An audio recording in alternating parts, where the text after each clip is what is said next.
Wonderful. Thank you so much. So, Honorable Justice Indu Malhotra, most welcome, and Senior Advocate Indira Jaisingh. Hello, Indira. Priya, who is General Counsel, Indigo Aviation, Sapna, QC, Clyde and Company, and our own Gowree, Gokhale, and other colleagues. I'm so happy to have you all on this panel. And I really thank you for joining us for this session, Women Leaders in Dispute Resolution at Nishith Desai Associates. We strongly believe in equal opportunity, gender diversity, inclusion, leadership, and excellence for women. In fact, to some extent, it's reflected in our whole firm structure. We have close to about 47% of our leadership at NDA comprises women. And however, this hopefully will be taken forward by many other organizations. I think the trend is very good, very powerful. I think there is a lot more awareness about the gender diversity and equality both. And we hope it will be soon a reality. I think we won't have those kind of discriminations we used to see earlier, but this is something that is very, very much to our heart. Since dispute resolution is a key area of practice for women in the legal profession, we decided to bring together a panel of you all distinguished women leaders who have really excelled in judiciary, courts, arbitration, corporates, and law firms to share your valuable insights with us. And I really hope that this session will make a difference both for men and women in recognizing gender diversity and equality in the area of dispute resolution. I won't take too much time, and thank you, Kshama, for putting together a wonderful event. I think it's very important, very timely, and I think now it is all the more easy for women to perhaps hopefully engage in this profession because one can work from anywhere and manage both the cycles of the professional work and also the household work as well. So I think together, I think it's a good outcome of the pandemic about which we all feel very sorry about and we are really concerned. But at the same time, I think this has also given us an opportunity to use technology to give equal opportunity and equal ability to all the women to participate in the things that were traditionally a taboo kind of stuff. So I would just hand over this and once again, Kshama, take it over. Most welcome. I'm also very delighted and excited that we have very large participation, maybe 300-400 people on this call on Saturday evening. Thank you so much, all the participants. Welcome. Over to you, Kshama. Thank you, Nishith bhai. An extremely warm welcome to all of you on this August virtual gathering to engage with and celebrate some of our most distinguished women leaders championing the field of dispute resolution from all walks and models, our judiciary, courts, arbitrations, law firms, and corporates. We're fortunate to be living in an era where the dialogue on diversity is growing and strengthening by the day. However, are we living in an era where there is an equal balance of men and women in leadership roles? Well, studies suggest that in the present circumstances and at the current pace, it could take another 54 years, that is almost 2 generations from now, to achieve a balance of men and women across all leadership levels. Now, this is not a bright picture, but as lawyers, we know how to distinguish a case. It might take 54 years if we continue at the current pace. So all we need to do is to accelerate the pace, continue to strengthen our merit, believe in the self, and make the advancement of women a strategic priority. While our dialogue today focuses on the journeys and unique challenges of women leaders in dispute resolution, our women leaders are much more than just their profession and careers. There are some of their unique challenges and journeys, and above all, their mindset. My colleagues Shweta, Bhavana, and I hope that after listening to our panelists today, the legal fraternity will make a conscious attempt to hasten the pace of achieving this balance and shape a world that recognizes the value of all genders in the legal profession.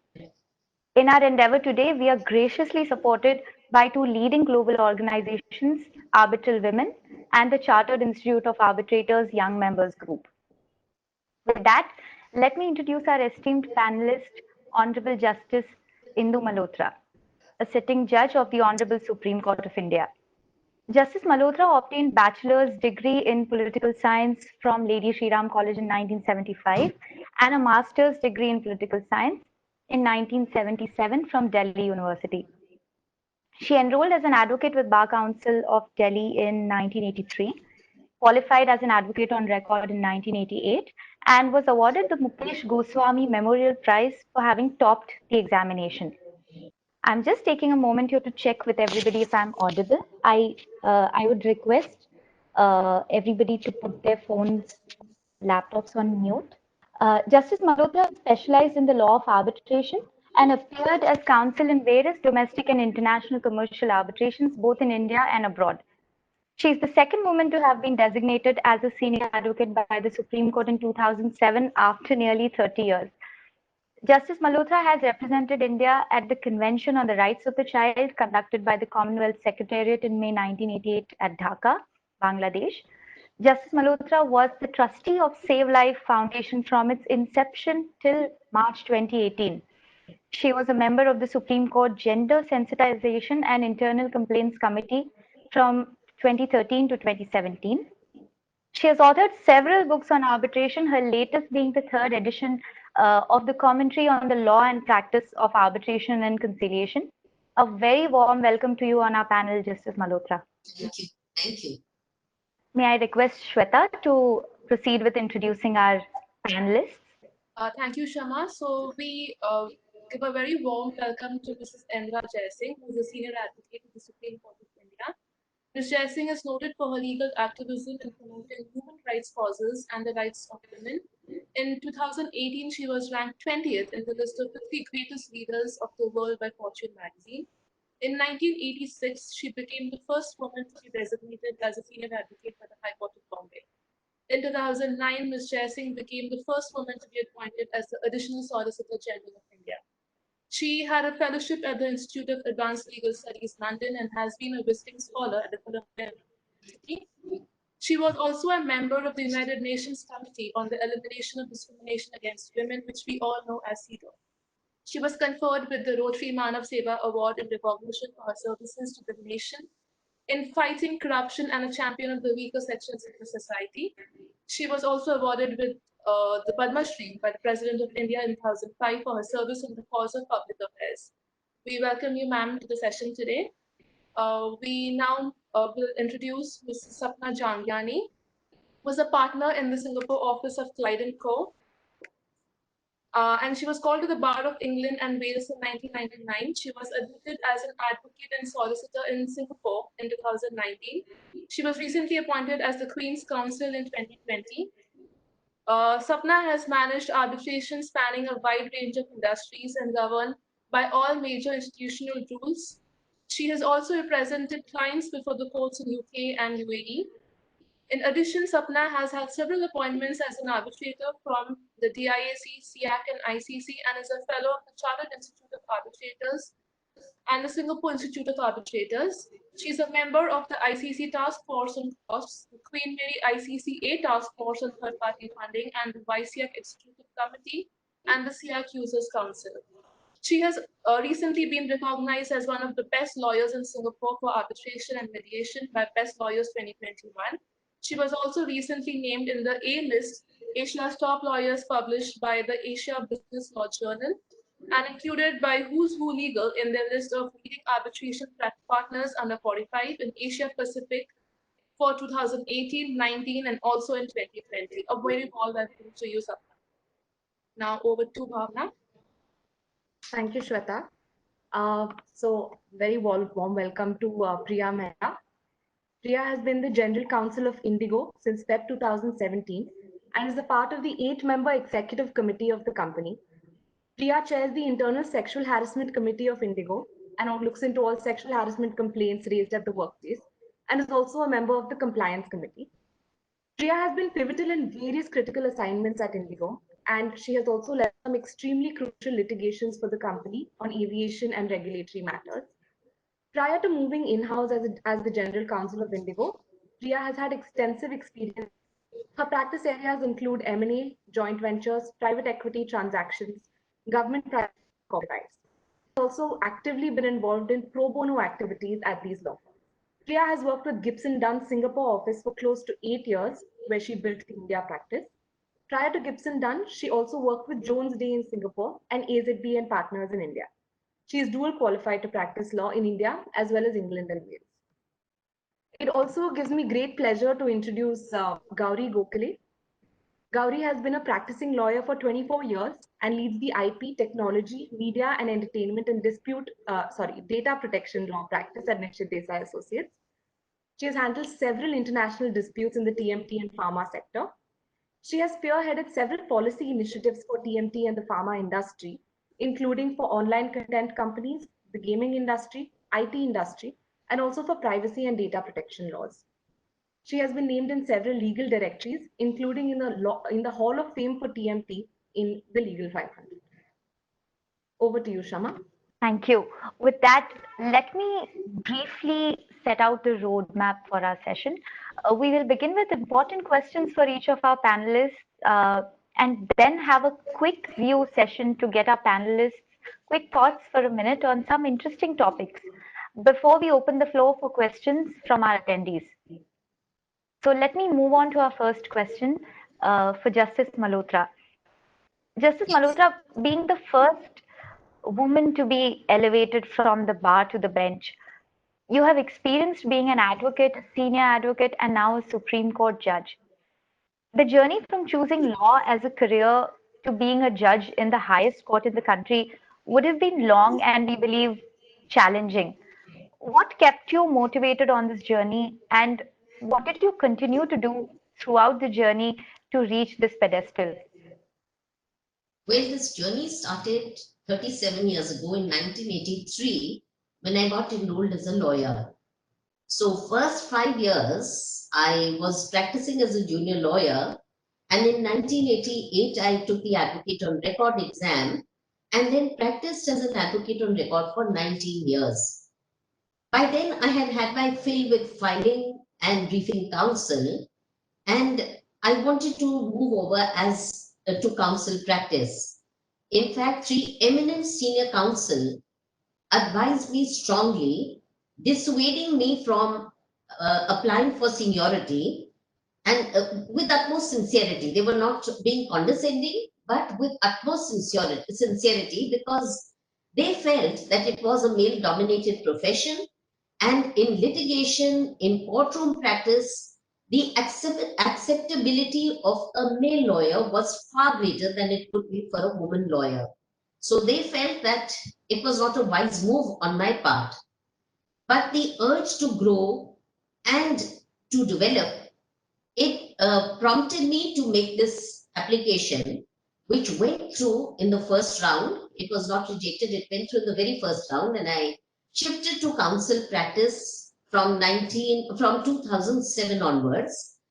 This was a new ladder to climb, because it even though the judiciary had accepted my skill set as an arguing counsel, and that's why they designated me, but it took time for the bar, especially EORs who had been my contemporaries, to accept me as an arguing counsel. It takes a bit of time when you start this new role. So it of course grew gradually and steadily, and by the brief, the acceptability came to be established. And I practiced for 11 years as a senior counsel, after which I got the offer of being elevated to the Supreme Court, which I accepted in 2018. It has surely been a long and arduous path, and I think it was my single-mindedness to the profession and perseverance which probably saw me through this arduous path. Thank you, Justice Malhotra. That was indeed quite inspiring, Justice Malhotra. Now, if we look at the present scenario, a lot of young women are indeed showing a lot of interest in litigation, and they start off as a junior counsel. However, we often see a lot of these women dropping out as they progress, either completely or they prefer joining some formalized institution or organization, maybe a corporate, for instance. So what, according to you, are the dominant factors responsible for this dropout rate in counsel practice among women? The question is for me. The question is for me. Yes, Okay. Justice Malhotra. My response to that is that women, join the legal profession, but once they get married, and most of India, the joint family system continues to prevail. It's only in the metros that you find nucleus families. Women find it very difficult after marriage to combine childbearing and child rearing and rearing the family with commitments to the legal profession, because the legal profession is a very exacting profession. You have long hours, and they say that the law is a jealous mistress, so it is very demanding on your time. So to bring that balance becomes very difficult, especially in the initial years when the children are in their infancy. It's very difficult to make so much time for the profession, and if you don't have family support, then it really becomes virtually impossible. You have to stay back at home and rear the children and take them through their early years, the formative years of their growth. So that is why women do opt out. But now in the recent years, and of course, my reflections will emanate from the metropolises, where with family support, I do find women getting back to the profession within almost a couple of months of having delivered their children. And I think that comes now, it's very important for a woman to have family support, because I think that is of primary importance. If you have a mother or a mother in law helping you out during the day, that you can then make the time to go out and practice. Otherwise, it is very hard. So this, I think, has been the reason, and a lot of women then opt for limited hours of work. Some opt out of the legal profession, they take to other avenues. Most of them don't abandon the profession as such, but they look for jobs which have limited hours. They either go in-house with various law firms, or with also multinationals, or they join PSUs, which are also very good career paths. PSUs, law officers do extremely well and have a lot of exposure. Or they join, multinational banks or regulatory bodies like the RBI, SEBI. So there are a lot of avenues for, surviving even despite having domestic responsibilities. So that is how people have, and now you find that people don't abandon the profession, which they did during the 80s and probably early 90s. You now find that women continue to pursue their career, maybe with more limited hours of work. But if you are a full-time professional, you're into litigation on your own, or you're into corporate practice, then managing those hours does become very challenging, because the primary responsibility even today in our society is on the woman with respect to rearing of children. Apart from the biological function of giving birth to children, but even rearing is the primary responsibility, continues. Although I would certainly advocate more shared responsibility between, fathers and mothers. Like even fathers can make the time to go to the child's school and attend, a parent-teacher meeting, or bathe the children, or even do for various other activities. We can certainly chip in a little more. I find there is a change. There is certainly a perceptible change in the metropolitan cities, but it has to catch currency even in the other parts of the country. In Delhi, Bombay, you will certainly find a dramatic change in the attitude of young men, but I think it still has to grow more in the other parts of the country. Thank you so much, Justice Malhotra. That was indeed quite insightful.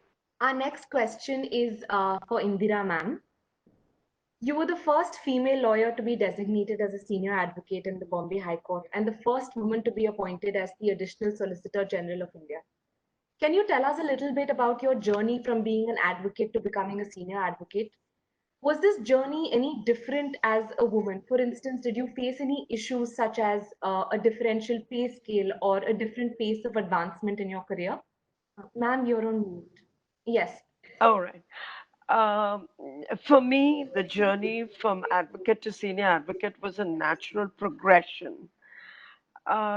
Being self employed from day one, meant that there was no question of asking for equal pay for equal work, which is a concept you normally use with an employer-employee relationship. But the fact remains that the fee that you would be able to command as a woman lawyer compared to the fee that a male lawyer would command was definitely lower.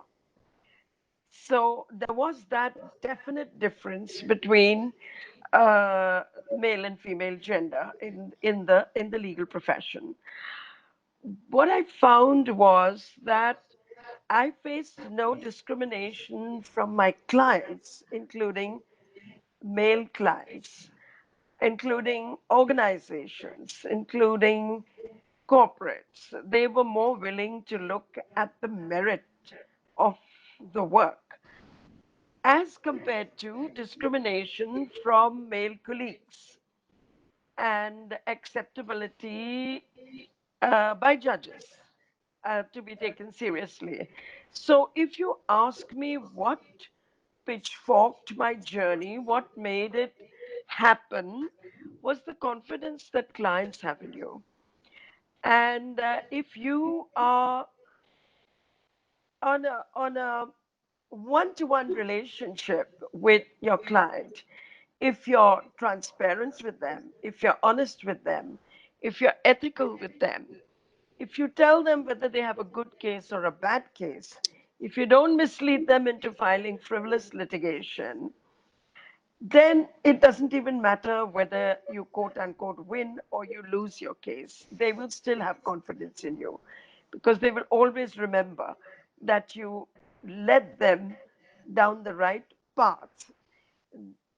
If you go ahead and argue the case to the best of your ability, they will still remember that they were warned about the possible pitfalls of their case. So I think ethical values as a practicing lawyer are very, very important.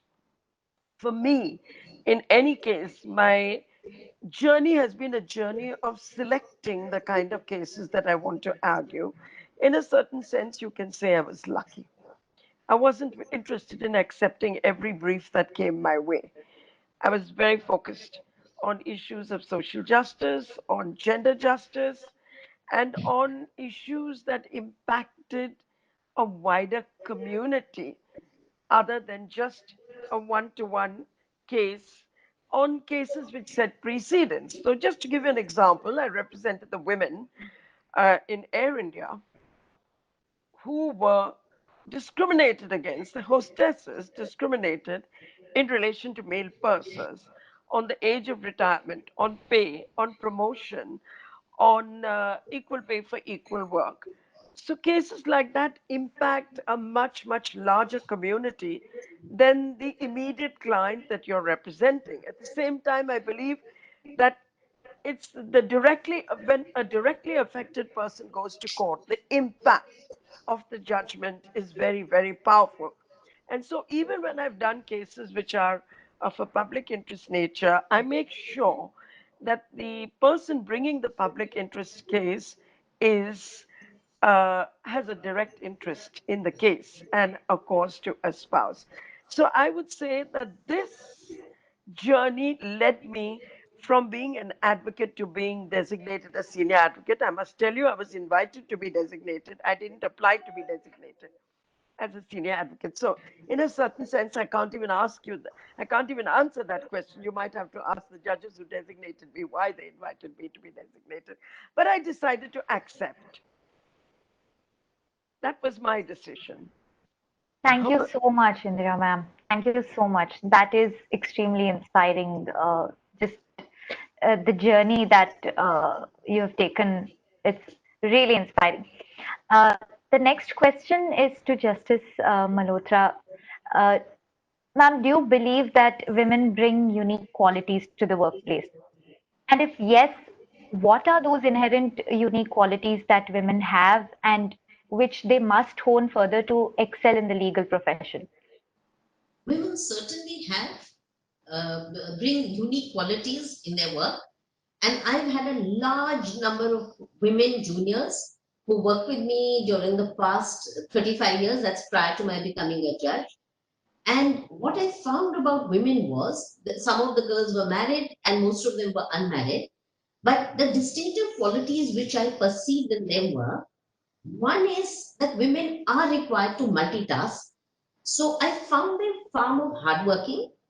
They were far more focused on their work and they persevered and remained calm. They weren't, short tempered who just fly into a rage, etc.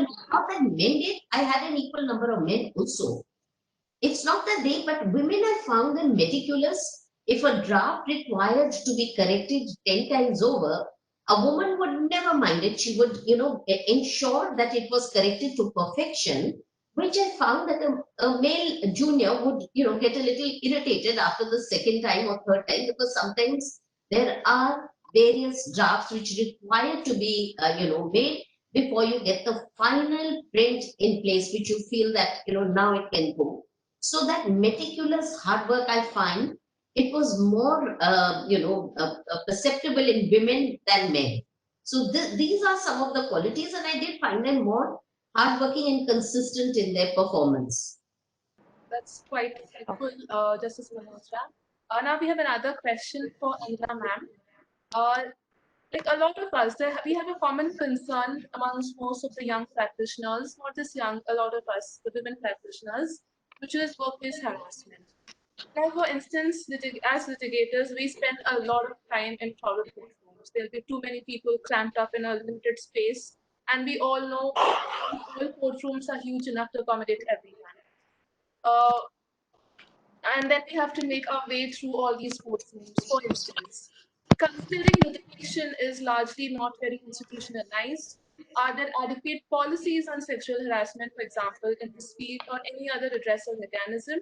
Also, we would like you to throw some light on whether there are any maternity benefits available to women in this regard, in Okay. litigation.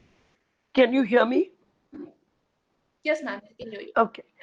Um, you have raised an important question. To some extent, this question goes to the architecture of courts. Uh, most structures that we navigate are gendered structures. And if you look at the Supreme Court, where I am now practicing, you will find that the corridors are very narrow. The courtrooms are not particularly large. The footfall in the corridors and in the courtrooms is extremely high. And of course, it's a mixed crowd, male, female, transgender, gay. You can say it's a very mixed crowd. There's a substantial number of women walking the corridors of the court right now. I think this architecture lends itself to a lot of sexual harassment within the working space, if you consider the courtrooms as our working space.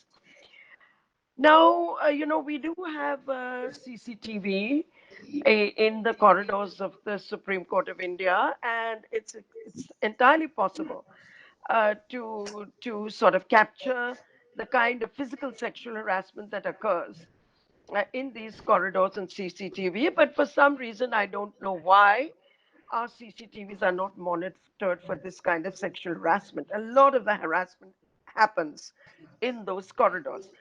It also happens inside courtrooms because, unfortunately, courtrooms are very, very crowded.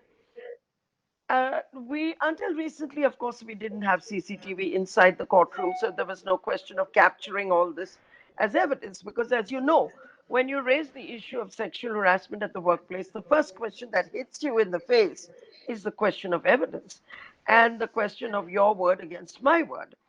And there, inevitably, women lose out because their word is less than the word of a man.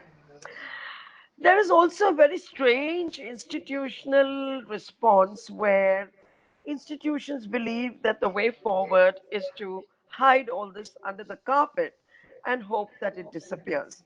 So, for example, there will be no transparency on the issue of sexual harassment because the institution feels we don't want our name to be besmirched. And so they will try and negotiate and put it at a settlement level, at a conciliation level, the net result is there is no deterrent effect of the laws that we have. We do have policies, we do have complaints committees, but there is the backlash of victimization. Take it from me, a woman who complains of sexual harassment will become unemployable by a law firm. I'm not even talking at the moment of a solo practitioner, but law firms, such a woman would become unemployable. And the biggest issue with sexual harassment in our country, whether it's in the courts or outside the courts, is the fact that the woman who complains is victimized, loses the job. There's not adequate protection against victimization. We don't have a Whistleblowers Act. Inevitably, the name of the woman is disclosed rather than kept secret. You've seen recently what happened in Bihar with the rape case. The name of the victim was disclosed, for the whole world to know. So even where we have laws, we have not reached a stage in this country where people have internalized these laws and learned to stay within the Lakshman Rekha. For example, the Lakshman Rekha, that you don't disclose the name of the victim so that the victim is not victimized. So, given this, potential of victimization, many of these laws become absolutely meaningless. And so, the way you might ask me, how did I deal with it? So, the way I deal with it is, I kind of, if I'm sexually harassed, and you'll be surprised to know that with all my gray hair, I've gone on record to say I am sexually harassed in the corridors of the Supreme Court. I deal with it on the spot. I kind of buttonhole the person who's harassed me, stop him in the corridor, and demand an explanation as to why what was done was done. And that generally leads to general embarrassment because you're doing it in public and you're calling out somebody in public, and that generally stops the sexual harassment. So I think women should, uh, I'm not suggesting we should go around beating up men or whatever who harass us, but when sexual harassment happens to you, you need to call it out in whatever way you want to call it out. Either lodge a complaint, or talk to the person who is responsible for maintaining it, law and order.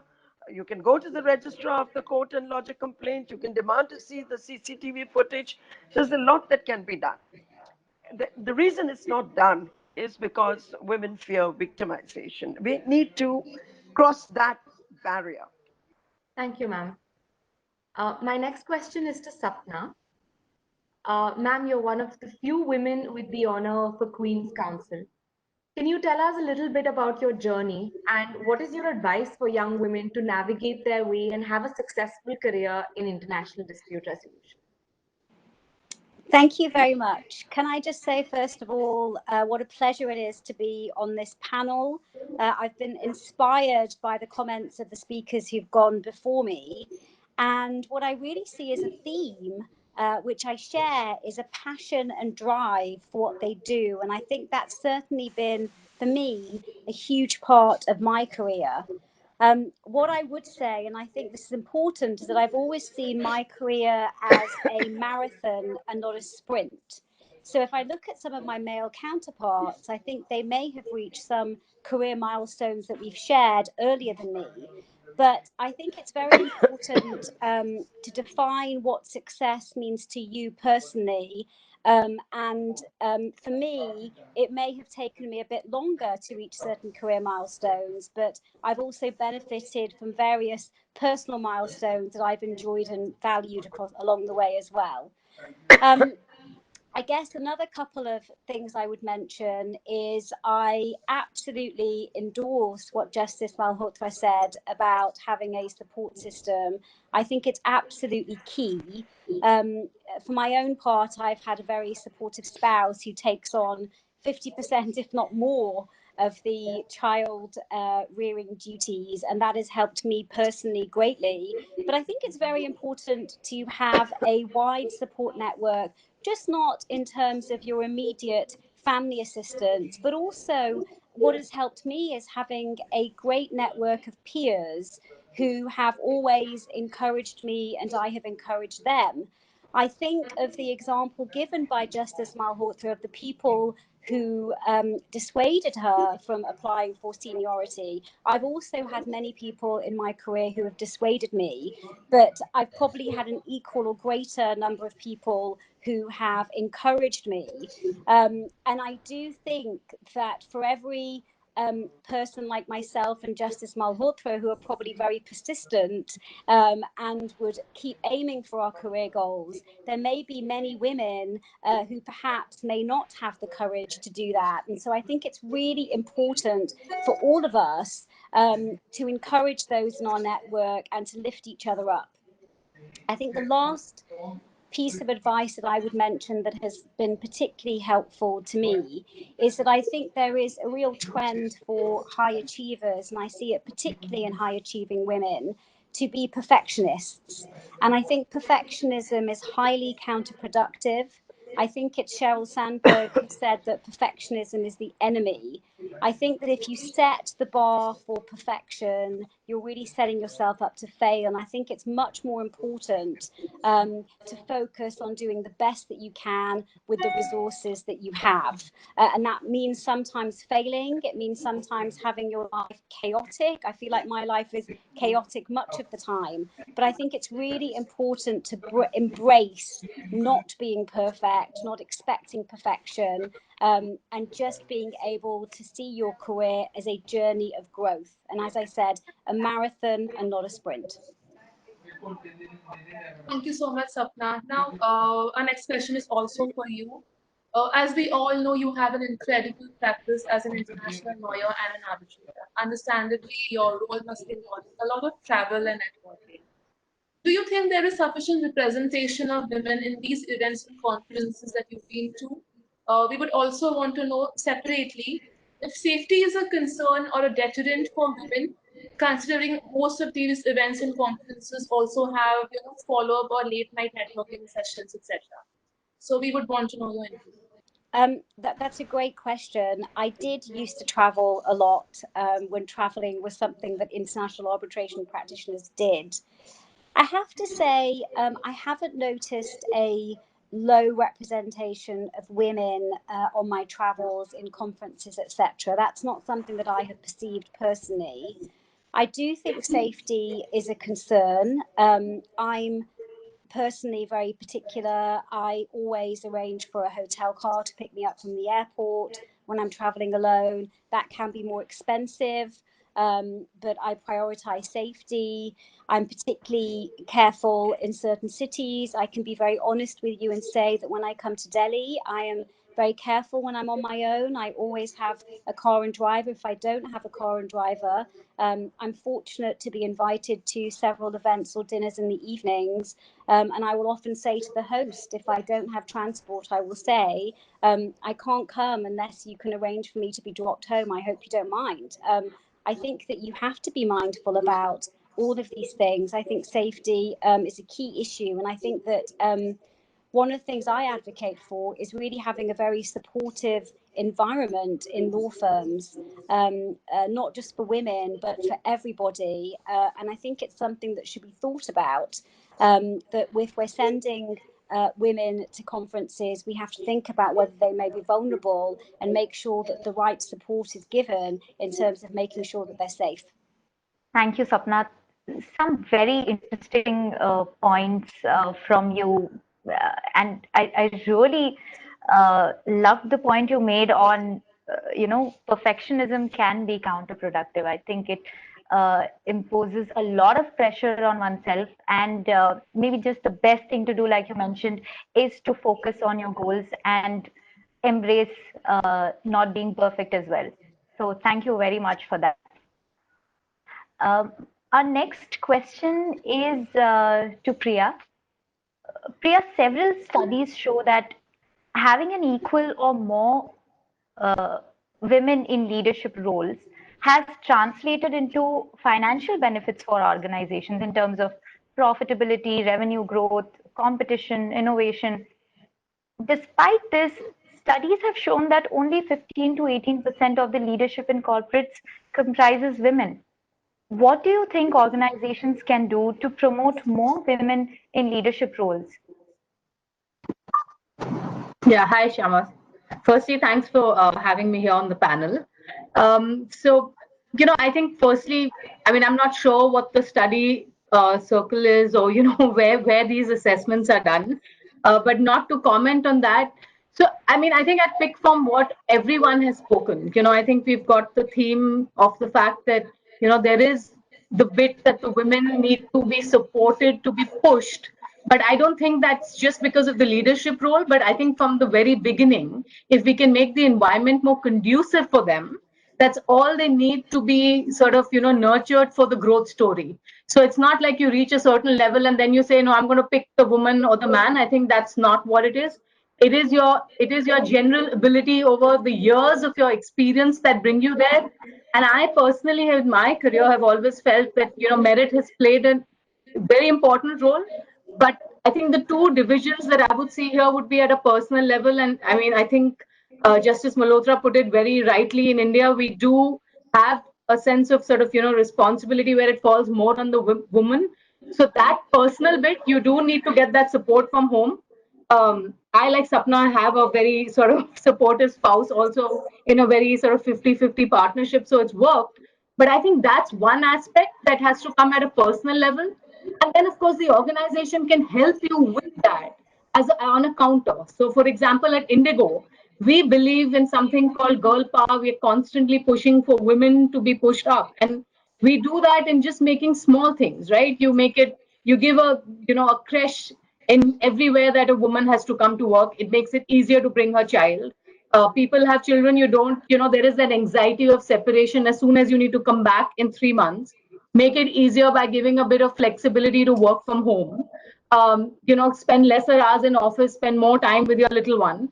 And I think all of it, even if you do a bit of that as an organization, it's a matter of a couple of months and the woman's back bang on. So, it's a bit of sacrifice from our perspective that we do, but it goes a long way in keeping that asset with you because, I mean, personally, being a woman, I think we are complete assets to any organization. But it just kind of helps, gives you that little bit of push to make it to the top. So it doesn't happen that you get to be, and then you come there and these studies show that that 15-18% is happening. No, it's not. It's something that has to happen from the start of your career. That's what sort of I believe in, and I also believe that things have changed over the years. I think organizations are making a huge amount of effort to push women. I personally believe that. You do see that in various spheres, in corporates as well as, I mean, I've been with law firms, but I mean, in both areas, I think there's been a really, really positive change. Thanks, Priya. Really appreciate that point on having to push from the bottom in order to reach the top. You also mentioned that you've worked in law firms as well as corporates. So on that point, having had the experience of working in a law firm and now being the general counsel of Indigo Airlines, which is, I think, the largest airline in India right now, do you think that women are perceived differently between, a law firm versus setup? So, not really, So, let me give you a bit. I can speak out of my own experience. I've obviously spent more time at a law firm compared to a corporate. And I've had the sort of opportunity of working for many years with an American law firm. And let me just tell you, if I was actually a male counterpart at the American firm, I would feel worse than the woman there because they were actually doing everything to push the women to grow into, sort of push them to become partners. They had this whole thing of equality. I think it's to some extent the voice has been heard there finally, which over the years and I think sort of again Justice Malhotra put it very rightly. We're talking from the 80s, 90s, and we are the people of the 2000s who are now talking. There is a different push, right? And I think law firms are trying to promote more partners. Organizations are definitely doing their bit to push people, but like I said, the only difference could be that in a corporate, you try and do it from the time that you nurture, from maybe just the very beginning that you see people and you see talent and you start pushing, and completely based on merit. I think in a law firm, I was very lucky. I was with, working with AZB. I had Ajay, Zia. I've had mentors who've been sort of men, women, Jay, and they've all sort of kept the balance of always trying to, keep it very equal. So I don't see too much of a difference in both scenarios from my own experience.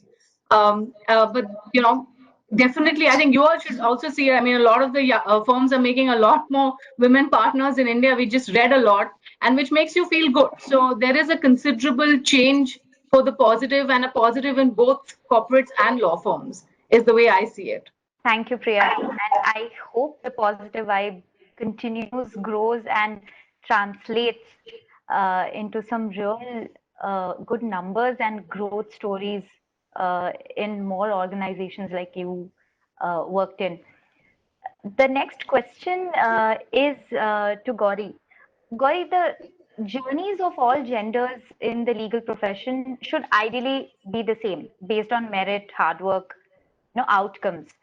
However, due to the unique choices women make, like Justice Malhotra mentioned, or the choices that women may have to make for maternity, family, etc., the impact on a woman's career could be far more than that on a man's career. So, in your opinion, what kind of mindset and resilience should women build to navigate their way in the legal profession? It's a very interesting question, and I often reflect on this. Whenever we talk about men, women, and the journeys, right? But before I answer that question, if I may sort of make a comment in terms of what you have heard on this panel, right? Justice Indu Malhotra, Indira Jaisingh ma'am, whether it is Sapna, whether it is Priya, you saw the passion for law, right? I think that is inherent in my mind, which sort of balances out everything. And in my mind, we should not have a very sort of short term view to say that, hey, I won't have to go on a maternity leave for 1 year. What happens? You have a 50, 60 years of career. What is it? 1, 2 years here and there. It's a small percentage of your long term career, right? So when we look at this, I see life as a balance. A woman has a child bearing rearing ability, and that on one hand, and the career on the other hand. We should not sort of divide these, to say that okay, this happens, that happens. You have to see that as a complete journey of any individual. That is the way I look at it, and then things just balance out over a period of time. Just to give an example, like in our own firm, right? I mean, I had taken a back seat because, I mean, I don't mind sharing here. I had miscarriage, and that was very low point for my life. And I said, I'm just quitting. I can't handle this because there was too much work pressure, this, that, and the other. Who stood by me? Or Nishith, Vaibhav, my husband, my parents. Men were the ones who forced me to continue, saying that you have to continue, period. And in fact, I was the first, probably one of the first, those days, 2003, it became like a news item in Bombay Times. Somebody was allowed to work from home, right? So I think we have to see life as a full journey. And today, as Indu ma'am said, that it is basically, technology today, in my mind, is a great leveler. And today we don't have to take a back seat at all. If you're, sort of, having a child or whatever, you have this in your hand all the time. Continue the passion for law, continue reading, continue being at it. Today you can even attend the course, online. So technology is a great leveler, and I mean, I may have a myopic view of the situation because unfortunately in India we don't have just one India, right? It's like four Indias together. But somewhere the journey has to start. Somewhere, whether it is in metro or otherwise, the journey has to start. The mindset, change has to start. So if we look at it, I know I'm slightly digressing from your question, but the way I look at it, that women should not feel that okay, I have to take a backseat at this age, at that 1 year. We have to look at it as a full journey, and being at it with passion will take you wherever you want to go. And to answer your specific question of male versus women journey within, the moment to get into peer pressure, that sort of unsettles you. You have to draw your journey. What is it? Are you better than before? Are you, better? Are you doing things better than you were doing before? The moment you have that as your path and not get digressed by what others are doing, you are at peace. The moment you are at peace, you can excel. I think that is the way I have led life. I've never gone into that competitive mindset, and it has kept me at peace all the time. Thanks, Gowree. That's really helpful and insightful. Now, there are certain surveys which we came across which found that the magnitude of gender bias is often underestimated in the workplace. And while women are sensitized about their rights against harassment and grievances at workplace, Gauri, do you believe men also need to be sensitized about their inherent biases and actions towards women colleagues in the workplace? I think, Shweta, I'll probably broaden this question a bit because now, when we are looking at, especially when we are looking at, city and key cities giving equal opportunity to women, as Justice, Malhotra said, I think the bias starts at home, unfortunately, sometimes, right? So you can't simply say that workplace suddenly has to become gender equality and all of that at workplace, because workplace is a part of a whole society, right? So unless there is a societal mindset change, you can't suddenly find that at one portion of the society being the workplace, right? So I think, no, I mean, I'll give you one small instance here that somebody told me that, I'm not getting the kind of work I ought to get, etc., etc. Because, so I said, okay, but if you aren't supposed to get that type of work and you have to work long hours, did your parents allow you to work long hours, for that? And the answer was no. So I said, why is it that, the bias has been starting at home? Right? So I think, so if the moment you have that societal mindset shift, it will automatically come to workplace. It cannot come in isolation, unfortunately. Right? That is the way I look at it, and therefore the message simply cannot be gender bias at workplace. That itself is a sort of a very, very narrow way to look at things in my mind. It has to be a broader message, and all the points that have been made, that gender equality at home, divide the responsibilities equally, right? So that kind of a message, even if you see advertisements, why is the advertisements are the only the women cooking or cleaning or otherwise, right? And slowly you have begun to see that difference, somewhere that Anil Kapoor was making some omelette, etc. So okay, you see that difference, but the moment you see that change happen in all the messaging, automatically it will come at workplace. And to then to now specifically answer your question, absolutely. The sensitization is a must. And I'll tell you why does it happen also, right? Because we are not trained to be empathetic, right? So when you are looking at somebody's situation, the training to understand that person's situation is not very easy. Okay, for sort of one can say, okay, I have to sort of look after my child, my senior is not realizing, etc. It's not that easy. Are you in a position to understand somebody else's problem with equal ease? Not really. So the moment to develop that empathetic mindset, that entire, so it's not necessary that only women are facing problems, men may be facing problems, but are you empathetic to your, colleagues, to your mentors, to your society? And, the moment you are able to understand, automatically, that bias will go away. They will be able to appreciate. See, because sometimes we have an inherent, I have also seen that women start with the mindset that there is bias, and then you start feeling that everything is done in a biased manner. It may not be done in a biased manner. It may have been done because that person has not understood your situation, right? So I think that kind of mindset needs to develop, and automatically slowly you will see a mindset change in my mind. Thank you, Gigi. My question is for Justice Malhotra. What changes do you think can be brought about in the field of litigation to give a better impetus to women, to facilitate them in reaching their potential, which otherwise may be impacted by external circumstances, which don't necessarily have any connection to their merit?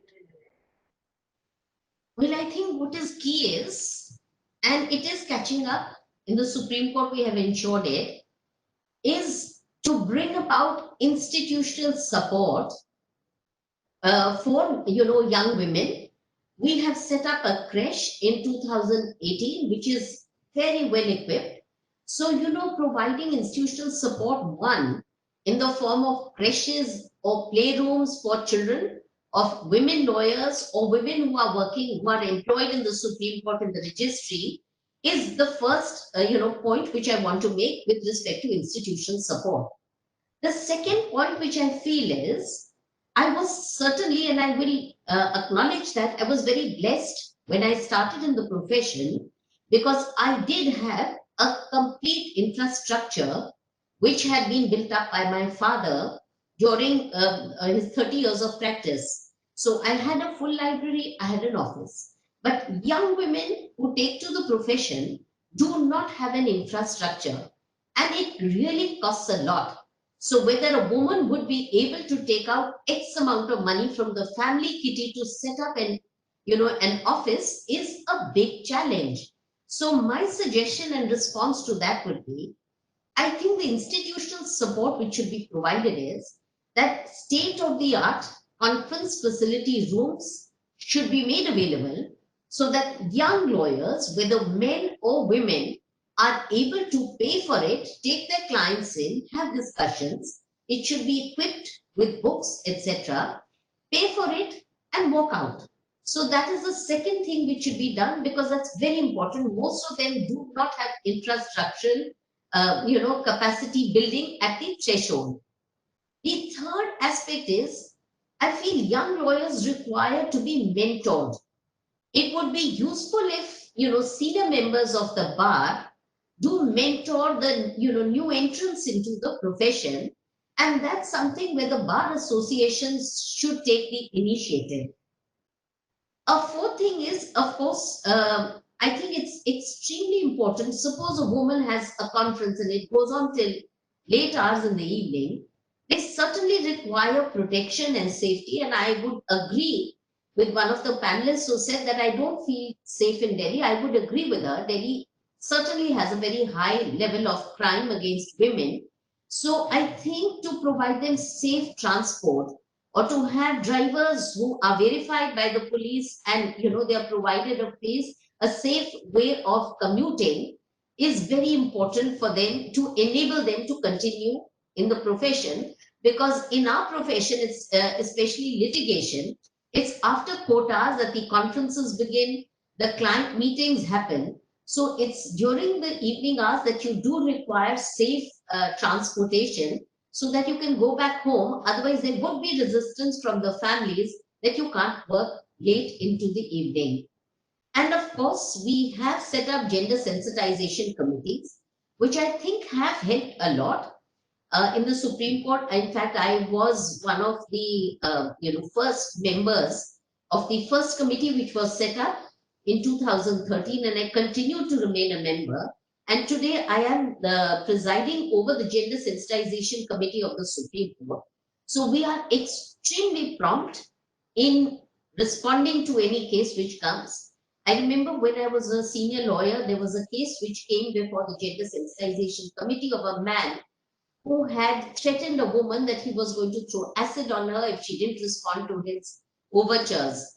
So we overnight, we convened a meeting, we took action, we called the superintendent of police to ensure her safety. So I think gender sensitization committees have today been set up in the Supreme Court, and I believe in all the high courts, but it's at the district court level, which I'm not very certain about whether the gender sensitization committees have been set up. So that's the fifth aspect of institutional support being provided to young women who enter the profession and are provided with a safe environment so that they can continue to practice. Thank you so much, Justice Malhotra. Those are some wonderful recommendations that I think can flow from just implementing them in the Supreme Court and various high courts, but also at the lowest level of our judiciaries, the district courts, where most women do practice and start their careers as well. Also, the point on mentoring, which I believe has been gaining a lot of ground. We have many men and women practitioners offering active mentoring to young practitioners and even students who reach out to them. So that is one very fortunate I believe we are living in very fortunate times in the legal profession where we can learn from our seniors. My next question is to Indira ma'am. Ma'am, studies suggest that if we do not consciously promote and elevate our women and do not consider it as a strategic priority, but leave it to natural existing circumstances, it'll take around 54 years to reach an equal balance of men and women in leadership roles.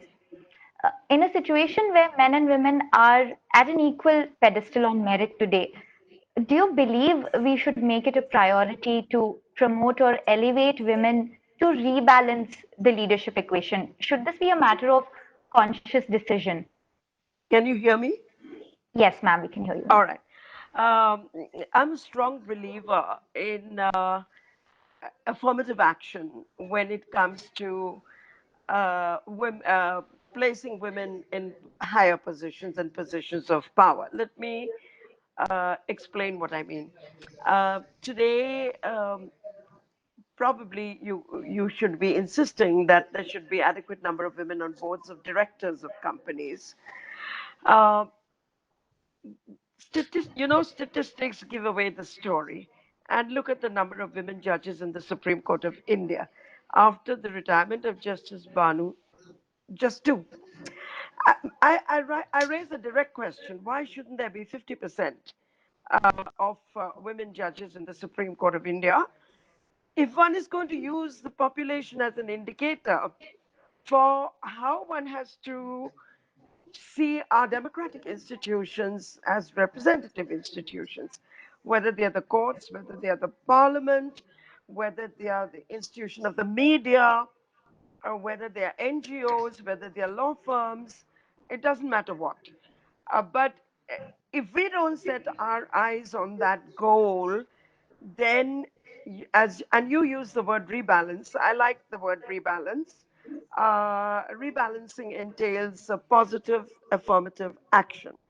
And I believe that the Supreme Court of India should change its policy. If you are going to go by seniority, it will take that 54 years to get to the to get an anywhere close to an equal representation of women on the bench. I want to give you a small, tiny little example because sometimes examples really illuminate the issue. I was doing Rupandel Bajaj's case, okay, and as you know, she was prosecuting KPS Gill. Suddenly, one day, she turned around and she threw a question at me. She said, "Ma'am, the Supreme Court of India has decided in Vishaka that every sexual harassment case should go before a committee which is headed by a woman and must have representation of women in it. Why is it that my case is being heard by the Supreme Court of India by an all male bench?" She threw that question at me. Now, I was foxed. I didn't know what to answer, but the answer was very evident. At that point of time, the Supreme Court didn't have a single woman judge. So I was able to give her the answer, Rupan, it's because there is no woman judge in the Supreme Court. If there was, maybe I would have applied and said, please give me at least one woman judge. Now, I am not saying that women judges will necessarily decide in a feminist manner, in a more sensitive manner. No, that's not the point. The point is institutions must have representation of diversity. I would say they should have gay people on the bench. There should be transgender people. It's going to take a while, I know. But now that 377 has been decriminalized, I cannot understand why not. I want to give you the example of the Supreme Court of South Africa. We have friends who are judges of the Supreme Court of South Africa who are gay and who are HIV positive. And the judge who was due to be appointed as a judge of the Supreme Court made the disclosure. He said, before you appoint me, I need to disclose to you that I'm HIV positive. And if you still want to appoint me, please appoint me. And he was appointed. Now, that's what policy is all about. And also give you the example of the parliament in Rwanda, a country which you would consider not a developed country. They had 50% reservation for women in their parliament. And you won't believe it. Today in Rwanda, their parliament has 60% women through the process of election. So to give a direct answer to your direct question, yes, we need affirmative policies. I I just want to say one last thing. I'm very, very suspicious of this argument, which is based on merit. Now, this is not because I think women have no merit or don't have equal merit, but you can have equal merit with your male colleagues. But if you don't have a godfather, let's remember, I think our profession is still dynastic. I think our judiciary is still dynastic.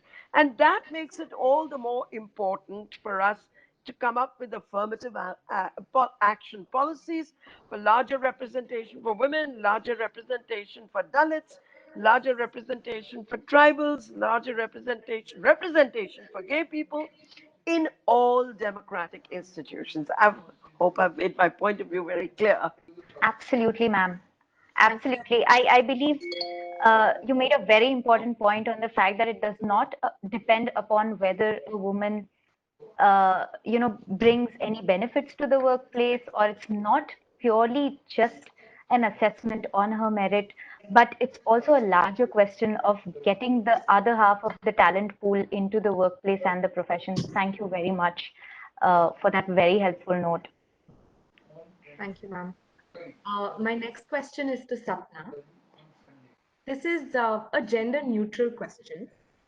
In law firms now, we see that policies on sexual harassment, but there are certain other grievances, such as those of bullying and harassment, that is in a non sexual manner. And policies on those are often gray. Do you think that firm policies with respect to this kind of grievance redressal also need to be strengthened the way that sexual harassment policies are? Personally, absolutely. I think we need policies on both sexual and non-sexual harassment. But I think just as important as policies is making sure that you've got a very clear mandate from the management of the firm that harassment is not going to be tolerated. And you really have to make sure that the management create a culture and an environment where people actually feel free to speak up and also feel that their grievances will be both heard and addressed fairly. I think harassment can be, of a non-sexual nature in particular, can be quite thorny because it's often very indirect.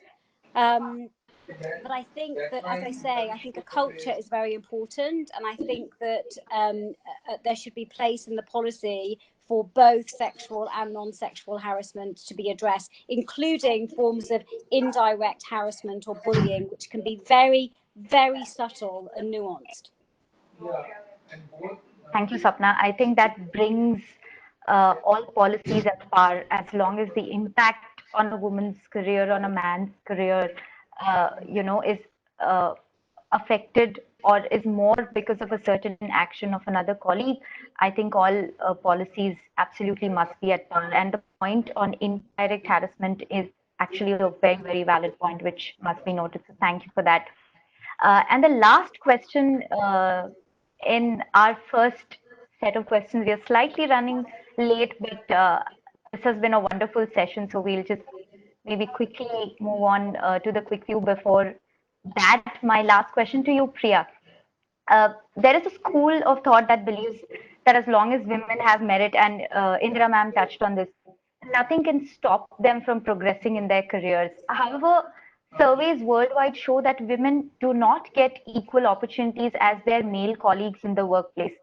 Resultantly, their chances at establishing their merit are greatly reduced and impacts their assessments, career growth, pay packages, etc.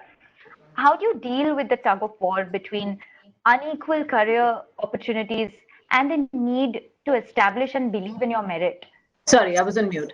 No, so I think the sort of very important point to think about here, and I'm again coming from sort of my personal experience, is that women actually need to believe that they are equal. Okay, so we need to also internalize that we are equal, and then you don't always have the need to constantly establish your equality, right? So if you believe that you're equal, you believe that you have the merit to progress, and even in a place which is offering you an unequal opportunity in whatever that means, because I mean, frankly don't think I've lived through it, but if you do have a situation where you feel you're in an unequal opportunity, if you believe that you're equal and you believe you have the merit to be there, you will make it. I mean, I just feel that the environment now has changed considerably to give this opportunity to all of us. There is a lot, there is this perception that even we've got as women, where we've got this inherent thing that we may be treated sort of, unequal, maybe because I'm going to lose out. But at least from a corporate and sort of, being in a law firm and corporate setup, I think it's changed a lot. You need to think that you're equal, put in the hard work, be sincere. The opportunities do come. You've got to go and grab, and which is for everyone. I mean, the male colleague has to grab the opportunity as much as I have to. So, in that sense, the tug of war exists amongst all of us, not as men and women, but all of us at a certain level. So, if there are 20 of us, it could be that we are 18 women and 2 men. You still have a tug of war because you still can only make 2 go to the next level. So I think that sense of it coming from the you have to internalize the equality a bit, even as women. Thank you so much, Priya. Extremely motivating point for both men and women. So with that, we come to an end, to the end of this first round that we said was the first round where we would have detailed, answers to our questions. This is a quick view session where we are just requesting our panelists to give us their quick view for a minute on certain points or certain questions that we have. But Justice Malhotra, you have been a senior advocate and you're now a judge of the Supreme Court. At the same time, you've continuously sustained your academic interests. In fact, you recently launched the 4th edition of the commentary. I'm sorry I mentioned 3rd in the introduction, but actually your 4th edition of the commentary on law of arbitration. Do you have any tips for young lawyers on time management and prioritizing work? I do have some suggestions, but before I come to my academic interest, there is one comment I wish to make. I think when appointments are made to a public office, like that of a judge, I certainly feel that it's not a question of just giving representation to various sects and segments in society.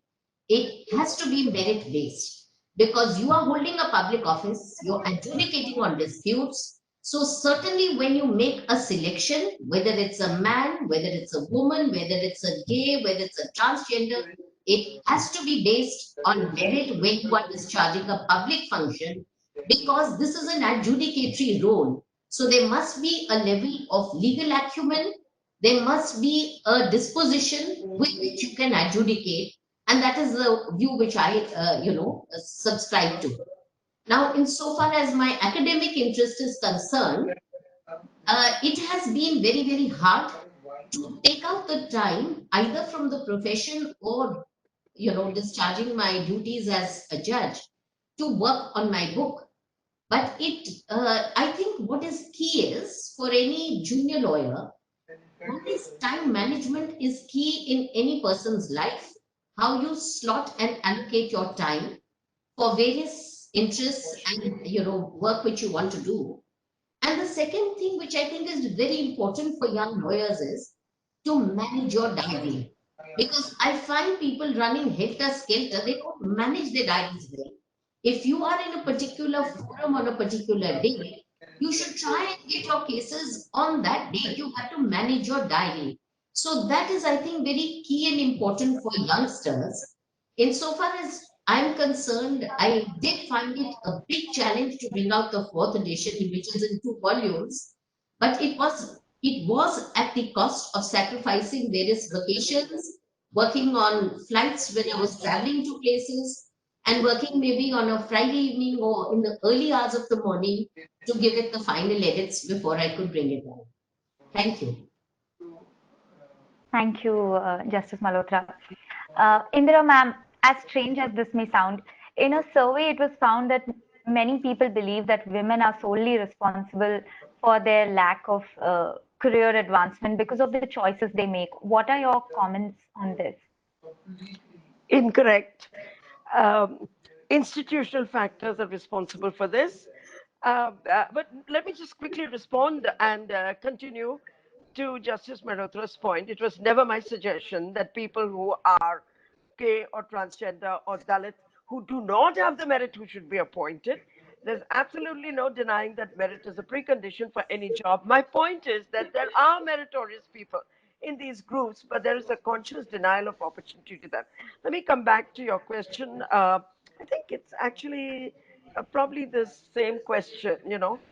Uh, it's like saying, well, if you work hard enough, you're going to get there. Of course, I mean, I know what the importance of hard work is because I can say with great pride that I am where I am because I worked hard.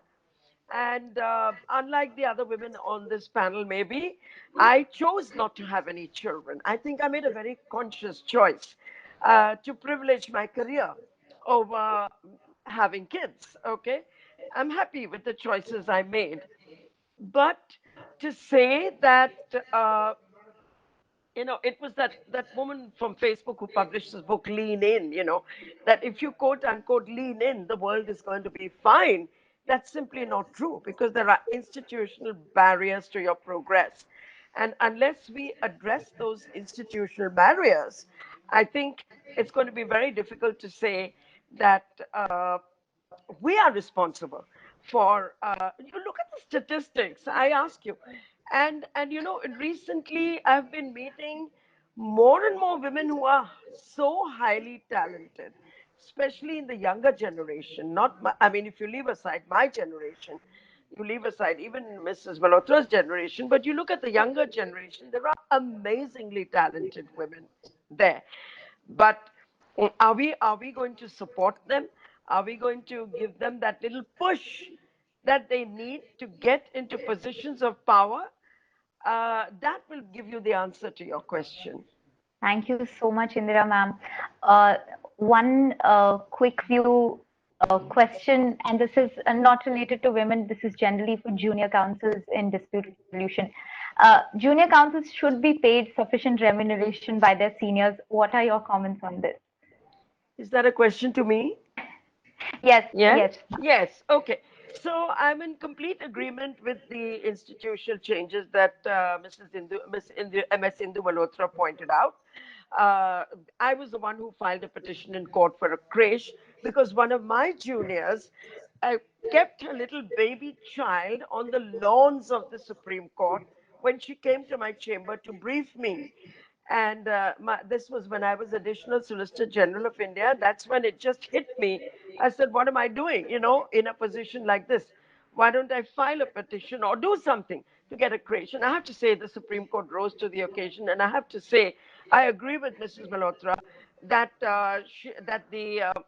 MS Malhotra, that the creation, the Supreme Court is a state of art creche, and I would like to share with you that a lot of the women who use that creche have told me that this has changed their lives, that it has made it possible for them to continue to practice law. I wanted to add only one more point to what the learned judge said in terms of institutional changes, and that is exactly this. There should be a minimum wage or a fixed remuneration or any remuneration below which you cannot go paid to juniors. I believe that a lot of the success of senior lawyers comes from the work that their juniors do. Certainly mine does. And I'm proud to say that all the juniors who have worked with me have always been paid and have always contributed largely to my success. And there was a time when I employed only women juniors. That has changed a little bit now. Now my office does have a few male juniors as well. So, yes, pay junior lawyers. Let me appeal to everybody on this platform. Please pay your junior lawyers assisting you. Thank you so much, ma'am. I hope this is actually implemented and it will be a great ray of hope for all of us. Sapna, the next quick question is for you. When men commit themselves to ensuring gender parity in organizations, they must be held accountable if the organization does not demonstrate gender parity. What are your views on this?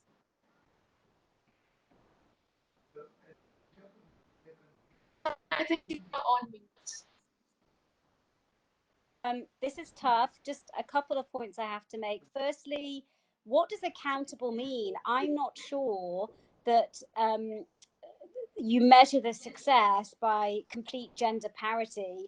For me, diversity is not just about having decent or equal gender representation, particularly at senior levels. I think that's very important. If you can't see it, you can't be it. So it is important. But for me, the real focus should be on inclusion, which for me is a really important part of diversity. It's about creating a culture where all your lawyers can thrive, reach their full potential, and feel included. And I feel that if organizations focus on that culture, much better gender representation will follow, and hopefully gender parity. Lisa, that's quite insightful. Now, there's another quick question for you. Women must proactively ask for raises and promotions where there are pay gaps. Would you agree? And it's a thing that women are not as good at doing as men, but they absolutely should. Men don't hesitate to do these things. I think women need to assert themselves more in the workplace. And I really liked Priya's comment that you have to believe equality. And it's when you have that belief, and I do believe, as I've said before, that having a good network of people to lift you up, including both mentors and mentees, for me is all part of the same conversation. But it's about lifting women up, making them believe that of course they're equal, and I think that will lead to them being better at doing things like asking for pay raises where there are pay gaps. Thank you, Sapna. The next quick view question is for Priya. Article observed that while women are assessed on the basis of their performance, men are assessed on the basis of their potential. So what are your comments on this, please? So, I actually, initially when I read this, it was like a true or false concept that you had built in, and I had said false. I don't agree with that. You have, I mean, as an organization, you see potential in everyone, and those are the people sort of push forward. I don't think many of us, at least at places where I'm working currently, and at places that I've worked, that you actually looked at it from a male female perspective, but you definitely saw it from a sort of potential and progressive perspective. Thanks, Priya. Another question. Would it be correct to say that when we talk about what organizations are willing to do to support and advance the careers of women, we are actually talking about what men are willing to do?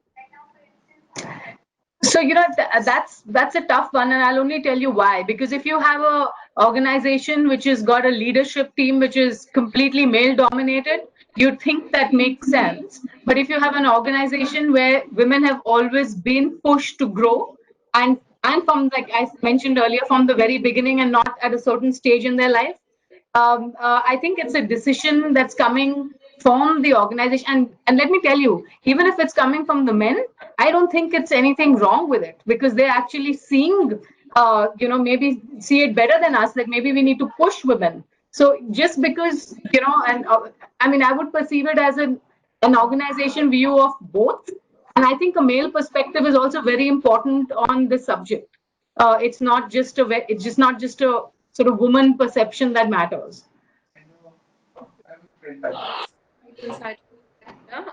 So the next quick few questions are for Gowree.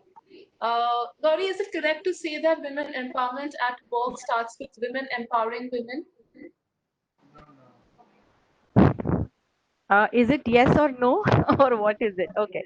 So in my mind, it's a society that empowers, us. Honestly, I mean, personally for me, I have, in my career, I have several situations that I just wanted to give up. But that time, men in my life, were, stood behind me, including my son, right? So it is the society, the people around you that really empower you. You yourself empower you, and there I will not necessarily distinguish between men and women. But yes, if we have to look at that specific question to you, yes, because probably women may be in a better position, coming back to the same thing as empathy, to understand a particular situation that somebody else is going through, and then to give that push that everybody is talking about, that yes, you can do it, right? So that is something maybe women may be in a better position, though personally I have experienced men have done that for me. Thanks, Gowree. Next quick view question is again for you.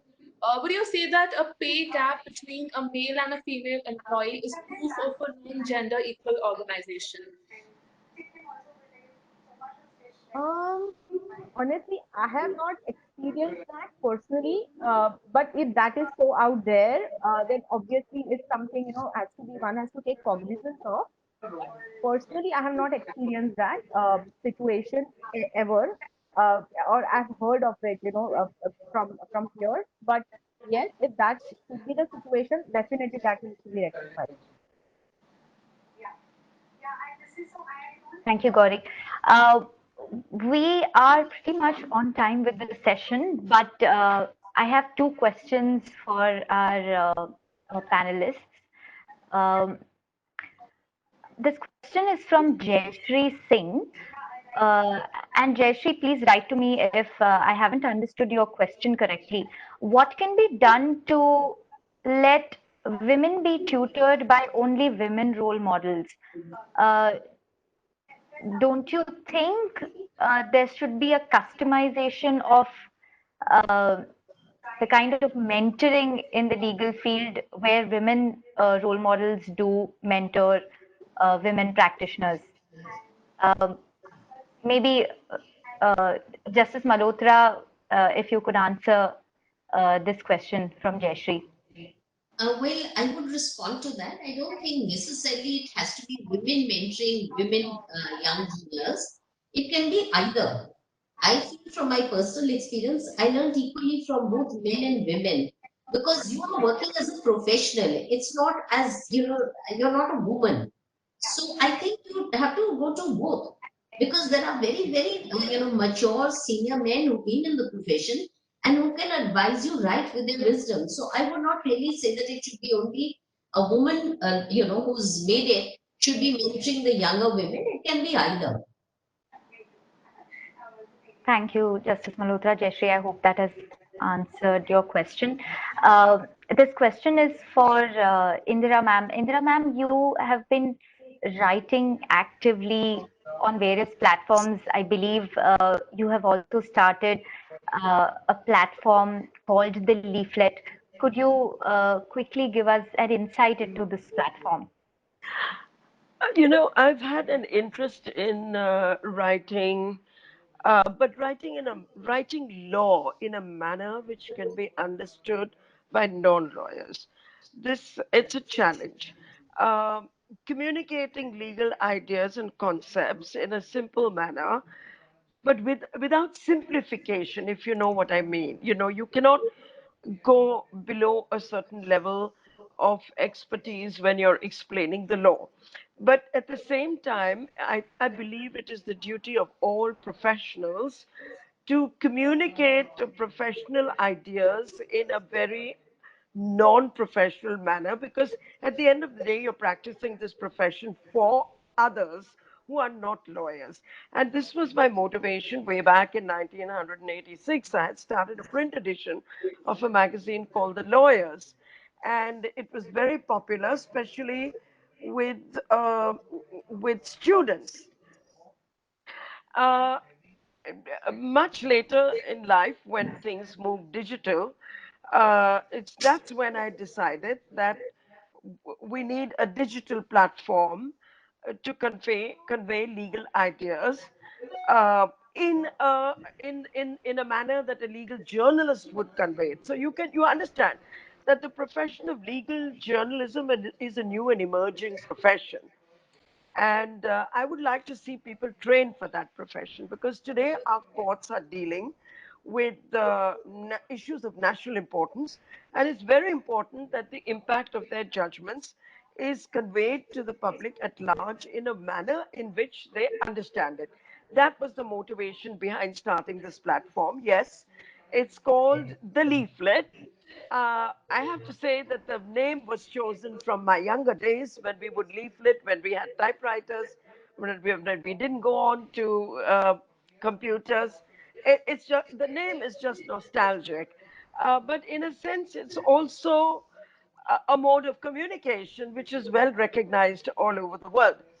So the platform is www.theleaflet.in. It will be wonderful if all of you could contribute with your writing to this platform. It focuses on human rights, no doubt, but it focuses on issues that we've been discussing this evening on this webinar. So, really, I invite all of you to write for us. Surely, ma'am. Thank you, Indira ma'am. And I'm just going to take one last question before I request the panelists to give their final comments and we can close the session. This question is for you, Gowree. This question is from Purvi Srivastav. Law firms are known to have brutal working hours and lawyers often work long into the night. This makes it extremely difficult for women to manage family life and children. When do you see law firms adopting an 8-hour workday? I'm the wrong person to ask this question, as my peers can tell you, or my colleagues can tell you. But okay, let me try to answer that. We are in a profession where we are representing clients. We are here to protect our clients' interests, right? And in that situation, we cannot look at work in terms of number of hours.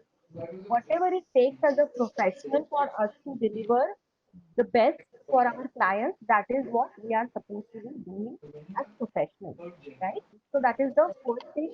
So I don't look at that. Now what is it?